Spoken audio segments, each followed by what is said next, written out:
ঢালিউডের প্রতিটি চমক লাগানো খবর জানতে সাবস্ক্রাইব করুন খবর টিভিকে আর বেল আইকনে ক্লিক করে পেয়ে যান প্রতিটি খবর সবার আগে।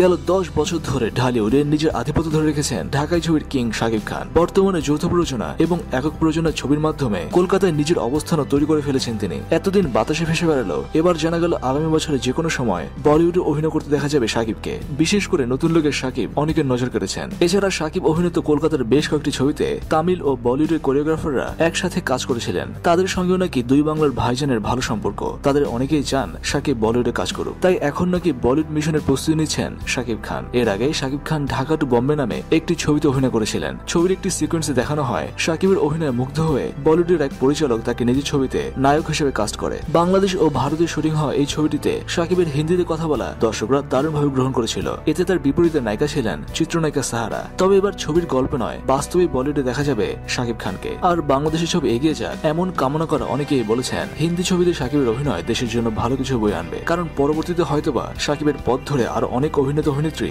বলিউডে কাজ করতে পারবে। এদিকে এবারের ঈদে শাকিব খান অভিনীত ক্যাপ্টেন খান নামে একটি ছবি মুক্তি পাচ্ছে। গত 10-12 বছর ধরে প্রতি ঈদে একের অধিক ছবি মুক্তি পেল, এই বছর একটি ছবি নিয়ে আসছেন শাকিব খান। এর কারণ হিসেবে জানা গেছে গত বছর থেকেই কলকাতার বেশ কয়েকটি ছবিতে অভিনয় নিয়ে ব্যস্ত ছিলেন তিনি। তবে নোলক ছবিটি ঈদে মুক্তির কথা থাকলেও অবশেষে ঠিক করা হয় এই ছবিটি ঈদে মুক্তি পাচ্ছে না। ক্যাপ্টেন খান ছবিতে শাকিবের নায়িকা বুবলি, এরই মধ্যে এই ছবিটির টিজার মুক্তি দেওয়া হয়েছে। আর টিজার মুক্তির পর শাকিবের লোকের প্রশংসায় সবাই পঞ্চমুখ। দর্শক, অবশেষে সকল জল্পনা কল্পনাকে পাশ কাটিয়ে বলিউডের ছবিতে দেখা যাবে দুই বাংলার কিং খান শাকিব খানকে। তবে শাকিবের প্রথম বলিউডের ছবিতে কাকে আপনারা নায়িকা হিসেবে দেখতে চান জানান নিচে কমেন্ট সেকশনে।